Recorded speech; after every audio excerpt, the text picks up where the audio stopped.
Bears are on the clock with that first pick. Of course, that might change. We could see some trades as we see in the past.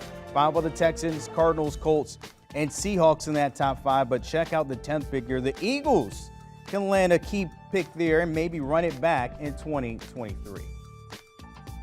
And one person that knows this, the ins and outs, Ryan Wilson, of course, back from Arizona here at home with us. But R-Dub, this is the day after the Super Bowl. We know anything can happen between now and draft day.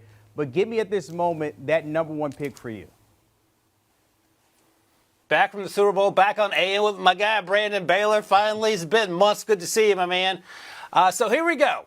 Assuming there are no trades at the top, there are going to be trades at the top because the Bears are currently sitting there. But if I'm the Chicago Bears, I'm taking Will Anderson out of Alabama. He came back for his season here. And look, here's the conversation you'll hear. It looked like Will Anderson made a few business decisions out there. He didn't work quite as hard as he did last season in 2020, and maybe that's the case. And he still was dominant for 75, 80% of the time he was on the field. Now, there could be an argument that Jalen Carter deserves to be in this conversation, the defensive lineman out of Georgia, and he does. But if you're looking for explosive edge rushers in the same conversation as Nick Bosa and Chase Young when they were coming out, Aiden Hutchinson, guys who felt like layups if you're a general manager needing a pick, that's the dude you take. Will Anderson will show up. He's a great young man. Rick Spielman, my co-host on With the First Pick, will tell you that. He spent a lot of time in Alabama in the fall, and he is going to dominate the edge. And much the same way we saw Aiden Hutchinson, the number 2 pick overall last year, do that for a Detroit Lions team that needed some help there. And the Bears, who have historically been good on defense, traded away some guys at the trade deadline, and they need to revamp that defense. But they're probably going to trade down, stockpile some picks, and help out Justin Fields in the process. Bears, of course, you mentioned could stockpile, but there are some teams that have multiple first-round picks. Who's the most interesting team so far you're watching with multiple first-round picks? So who do we have? We have the Texans. We have the Eagles. You heard them talk about that. The Seattle Seahawks and the Detroit Lions all have multiple first-round picks. But let's go to the team picking second. The Houston Texans, they have a new coach. They have a new offensive coordinator. And in a few months, they're about to have a new quarterback because Davis Mills was their guy a few years ago. They drafted him on day 2. You see D'Amico Ryans there, along with the owner and the general manager. But I think here, at number 2, they're going to take a quarterback. My guy is Bryce Young. Yes, he's 5'10". Yeah, he's probably about 185. Yeah, he's also the best player in college football. We saw that last year when he drugged that Alabama team up and down the field, and he didn't do it with the same weapons that Tua and Mac Jones had at wide receiver. I think he's a special player, and I think he's a game-changing player who can come in right away and contribute. And oh, by the way, when you pick 12th like the Houston Texans, you can get offensive line help, which is what I did in this most recent mock draft. You can draft a wide receiver to help out your young quarterback, someone like Quentin Johnston out of TCU or Jordan Addison out of USC. So there are opportunities to make this team much better within the first 12 picks, and it starts with the quarterback position.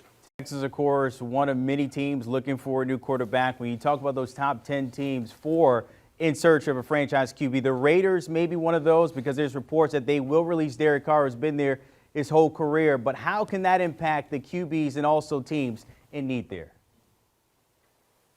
No, that's right. So we just talked about the Texans at 2. At 4 are the Colts. And Brandon, it sure feels like that Jim Irsay is tired of going to free agency / trade market to get those quarterbacks. After Andrew Luck retired, we had Jacoby Brissett, Phillip Rivers, Carson Wentz, Matt Ryan, and none of those really worked out. Rivers got them to the playoffs, but that was it. Then you have the Panthers down picking 9th. Similar conversation with their owner. Do you want to trade or sign a guy? Sam Darnold, Baker Mayfield. They didn't work out.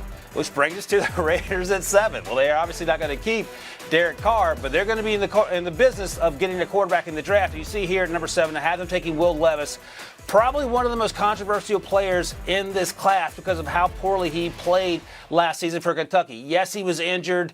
Yes, the offensive line wasn't very good. Yes, he didn't have the weapons that he had the year before. But typically when you go to a bad football team in the NFL, that's the case. Now, the Raiders might be the exception, right? They have Devontae Adams. Turns out he's pretty good, and they can fix some pieces in free agency perhaps, but I think that's an opportunity for the Raiders to draft a quarterback that fits what Josh McDaniels wants, and perhaps Will Levis is the guy. Big, strong arm quarterback out of Kentucky. If they can get him playing like he did 2 seasons ago, then maybe they're on to something, because without a quarterback, especially in the AFC West, you're going to be a team picking in the top 10 year in, year out. Derek Carr, of course, will be the conversation in the next couple of months as we get up to the draft. Of course, my friend Ryan Wilson, you don't have any time to sleep, back to work. Of course, that starts with your podcast, With the First Pick, along with our friend there, Rick Spielman, longtime GM. You can check those fellas talking out Of course, as our star director, Janita usually says, it's their time to shine. Right. Plenty to talk about leading up to April with that first pick. The Bears, that probably won't stay there, but of course, download and listen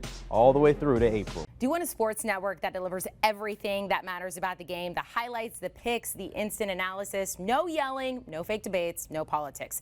Hit the subscribe button and never miss a moment.